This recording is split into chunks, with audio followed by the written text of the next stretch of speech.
سلام زي خبركم تحاتلتي بين تي في نلومي 29 تحساس تدالو حلتاو زينا حيزلكم مصيلخو نمكتالو خطعمكم بقدامنت ارس زينا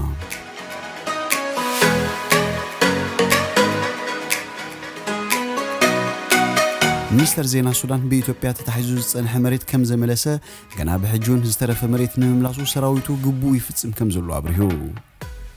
سعوداوي عندك انستيو ممكن نخمرها خفقرلن تكاتع زنبرت السعوداوي تتطابقيت سوو مسلات نلعلي 5 عامات كتأسر تفريدا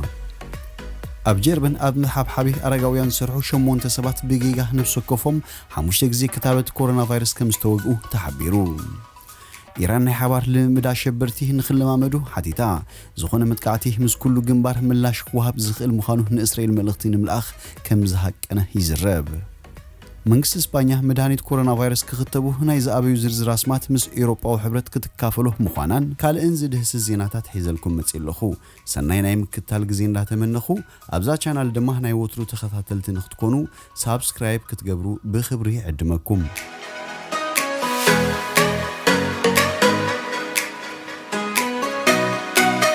مستر زينا السودان بإثيوبيا تتحيزو صنح مريت كم زملسه غنا بحجون استرف مريت نملاسو سراويتو غبو يفصم كم زلو ابريو عبدوب سودان إثيوبيا تصنحو هابز كاير زلو غچታት سراوي السودان نزبزح كفال نايتي كسحب صنح مريت اب تحت مقوصر خمزته افليتو منستر زينا السودان فايسل صالح رويترز هابز هابو حبريتا زاغيت كابسو ساكساب 7 نايتي بإثيوبيا تتحيزو صنح مريت اب تحت قوصر سراوي السودان كم زاتو غليصو شجرات المفتاح هبزتينا نامن زبلت منستر تاريفو زلو كفال مريت نملاس غنا سراويتو غبو يفصم الله خبل تقيسو السودان بإثيوبيا دحرس تفنولا تدغاغامي متقعتي هابزو سدتو جبر ملسيا نتينا حيالو عمتات كسحبن صنحه زوبا الفاشاغا نزبزح كفالو اب تحت قوصر 5 اوتو تحبر زلا اب تخبابي زنبرو اشعات ኢትዮጵያውያን حرسوت هاديمو هنا بإثيوبيا خوابيتات متمان ጎንደርን ከምስተበታተኑ ይገለጽ አመንጎ ሱዳንን ኢትዮጵያን ጸጸንሑ ዝካየድ ዘሎ ግጭት ናሙሉ ኩናት ከይዓድርጊው ተሰጊ ዘሎ መንግስት ኢትዮጵያ ብዛዕባ ዚስ ዝካየድ ዘሎ ግጭታት ብዝምልከት ዝርዝራው መግለጽ ኳንተ ዘይሃበሉ መስሱዳን ዘሎ ጸገም ብዘተን ምፍትሑ ጻዕረታት የካየድ ከም ዘሎ ዘመልከት አብዚ አመንጎ ሱዳንን ኢትዮጵያን ተዋሃይሩ ዘሎ ወጥሪ ናሙሉ ኩናት እንታሪጉ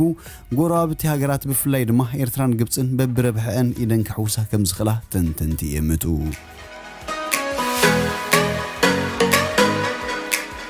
سعوداويان دك انستيو ممكن نخمرها خفقرلن تكاتع زنبرت السعوداوي تطابقيت سباو مسلات نلعلي 5 عامات كتأسر تفريدا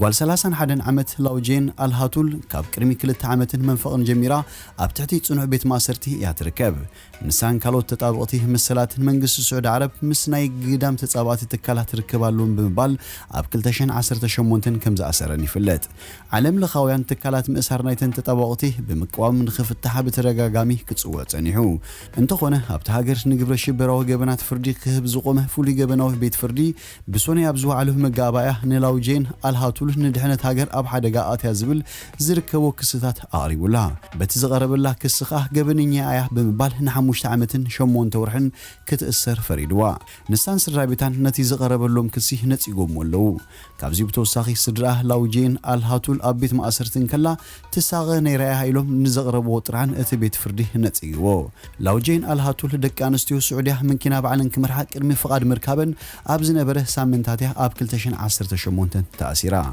نساكاب كندت فلطلو زنبرت قال سخا سعوداويان دقانستيو بعلن منكنا خمرحا خفقدلن زبل نيرو سمزي سعودي عرب جن مئسارة 50 ساعة كايرو زنبرت قالسي متحاز كم زي بليوم زحبرو لاوجين الهاتول مستأثرت ناساس 3 اوارح ابي الله ابزيت فلطلو بوتا تاثيرا منبران ابت بيت ماسرتي بإلكتريك تساقه بخرماج تهرمن صوتاوي متقعتي يبصح منبارون يوم سدرا زحبرو كابزي بتوساخي اي تهرمكون اي تساقخون الى انت تزاريبه نصاخم توص حتو قريب الله منبارون سدرا لاوجين الهاتول يحبرو تطابق تسوا مسلات مئسار ناي لاوجين الهاتول علم لخاوي حقታት زي مالن زتحسن مخانيم زماغوتوم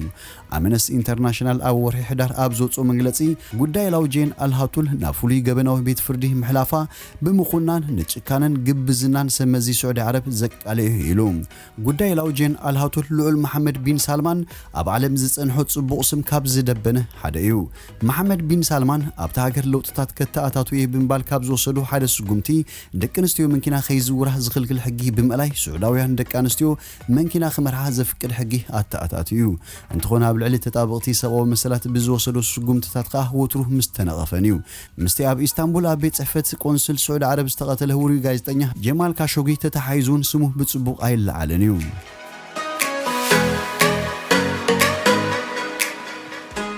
ኣብ ጀርመን ኣብ መሓብሓቢ ኣረጋውያን ዝሰርሑ 8 ሰባት ብጌጋ ነብሲ ወከፎም 5 ግዜ ክታበት ኮሮና ቫይረስ ከም ዝተወግኡ ተሓቢሩ እቶም 7 ደቂ ኣንስትዮን ሓደ ወዲ ተባዕታይን ዝርከቦም ሰራሕተኛታት ኣብ ሰሜናዊ ምብራቕ ጀርመን እትርከብ ከተማ ስትራልሳንድ ኣብ ዝርከብ መሓብሓቢ ኣረጋውያን እዮም ዝሰርሑ ነይሮም ኣብዚ እዋን እቶም 4 ምልክታት ፎኪስ ሰዓል ከም ዘለዎም ምስ ተረጋገፀ ኣብ ሆስፒታል ኣትዮም ምክትታል ይግበረሎም ኣሎ እንተኾነ ካብቶም 8 ሰባት ከቢድ ዝኾነ ጎድናዊ ሳዕቤናት ኣየርኣዩን ኣብ ጀርመን ብፋይዘር ባዮንቲክ ብዝፈረይ ክታበት ኮሮና ቫይረስ ልዕሊ 18000 ሰባት ተኸቲቦም ከም ዘለዎ ተገሊጹ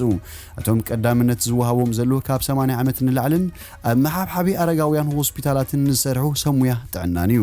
ኣብ ጀርመን ዛጊት ልዕሊ 1.6 ሚልዮን ሰባት ብኮሮና ቫይረስ ተለኺፎም ከም ዘለውን ልዕሊ 30,000 ድማ ሞይቶም ከም ዘለውን ይሕበር ኣባል ሃገራት ሕብረት ኤውሮጳ ኣብ ኩለን ኣባላት እቲ ሕብረት ኣብ ዝሓለፈ ሰንበት ዝተወደበ ህዝባዊ ክታበት ክወሃብ ከም ዝጀመረ ይፍለጥ ኣብ 27 ሃገራት እቲ ሕብረት ሃስታት 335,000 ሰባት ምስ ኮቪድ-19 ብዝተተሓሓዘ ሕማማት ሞይቶም ኣለዉ ካብዚ ብተወሳኺ ኣብ ሙሉእ እቲ ሕብረት ልዕሊ 14 ሚልዮን ሰባት ብኮሮና ቫይረስ ክልከፉ ከለዉ ዳርጋ ኣብ ኩለን ሃገራት ተሪር ዕፅዋ ተኣውጁ ይርከብ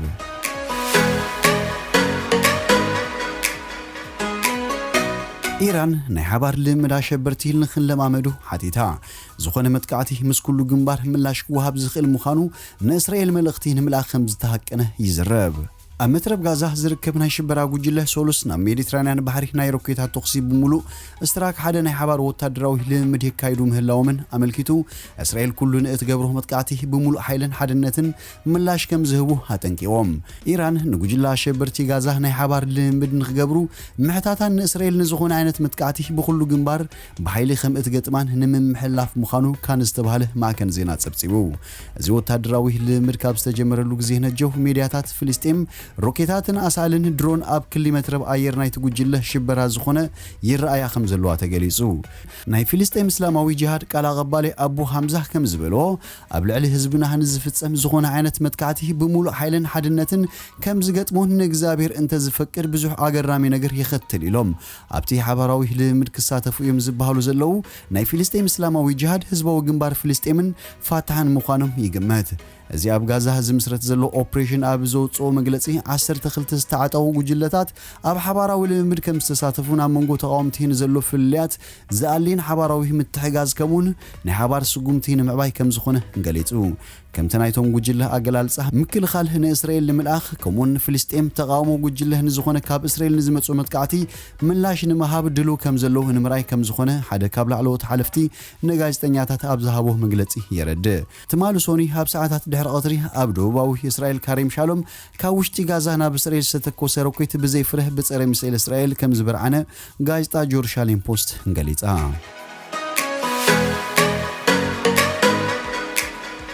መንግስቲ እስፓኛ መድኃኒት ኮሮና ቫይረስ ክኽተቡ ናይ ዝኣበዩ ዝርዝር ኣስማት ምስ ኤውሮጳዊ ሕብረት ክትካፈሉ ምዃና ሚኒስትሪ ጥዕና ሃገር ሓቢሩ ሚኒስተር ጥዕና ሳልቫዶር ኢላ ኣብ ዝሃቦ መግለጺ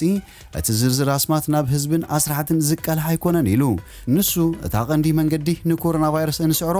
ኩልና እንተ ተኸቲብና ጥራዩ ክብል ተዛሪቡ እስፓኛ ሓንቲ ካብተን ኣብ ኤውሮጳዊ ሕብረት ዝያዳ ብኮሮና ቫይረስ ተጠቕዐት ሃገርያ ኣብዚ እዋን ነቲ ኣብ ዝሓለፈ ሰሙን ካብ ኤውሮጳዊ ሕብረት ፍቓድ ዝረኸበ ብፋይዘር ባዮንቲክ ዝፈረየ ክታበት ኣብ ምዝርጋሕ ምኽታብን ትርከብ እቲ ሚኒስተር ምስ ማዕከናት ዜና ኣብ ዝገበሩ ቃለ መሕትት ክታበት ኮሮና ቫይረስ ግዴታዊ ከም ዘይኮነውን ገሊጹ ንሕና ዝርዝር ኣስማት ናይቶም ክታበት ዘይወሰዱ ወይ ከዓ ዝኣበዩ ንኤውሮጳዊ ሕብረት ክነካፍሎ ኢና ክብል ተዛሪቡ እቲ ዝርዝር ኣስማት ግን ንህዝቢ ክፉት ከም ዘይኮነ ከዓ ሓቢሩ ኣብ ቀረባ እዋን ኣብ እስፓኛ ኣብ ዝተገበረ መጽናዕቲ መድኃኒት ኮሮና ቫይረስ ኣይንወስድን ናይ ዝበሉ ሰባት ካብ 47 ሚእታዊት ናብ 28 ሚእታዊት ወሪዱሎ ሚኒስትሪ ጥዕና ሃገር ትማሊ ኣብ ዝሃቦ መግለጺ ሰባት መዓስ ከም ዝኽተቡ ብዞባዊ ምሕዳር ከም ዝንገሮም ኣፍሊጡ እቶም መድኃኒት ኮሮና ቫይረስ ዘይወሰዱ ሰባት ድማ መሰሎም ከም ዝኾነ ኣመልኪቱ ኣብ እስጳኛ ዛጊት ልዕሊ 50,000 ሰባት ብሕማም ኮሮና ቫይረስ መይቶም ከም ዘለውን ልዕሊ 1.8 ሚልዮን ድማ በቲ ቫይረስ ተለኺፎም ኣለዉ